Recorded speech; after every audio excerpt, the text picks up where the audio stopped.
Madam, so ito nga po si number 52 nga po natin ng mga madam. Ayan.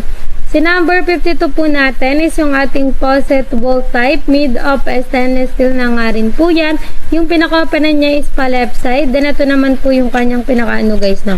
Hindi po siya filter but ano po siya, perfect po dito yung mga ano guys, alam niyo yun, yung mga rubber hose na mahaba. Kapag kunwari, nag-ano tayo, didilig sa ano natin, garden, ganun yung ginagamit natin pampuno ng mga drum. Ayun mga madam, perfect po dito or fit na fit yung sukat ng mga rubber hose na yun. Ito guys, ano lang siya, normal faucet na ano guys, pero ito sobrang ganda nito. Mukha siyang bagong-bago guys. Wall type po siya.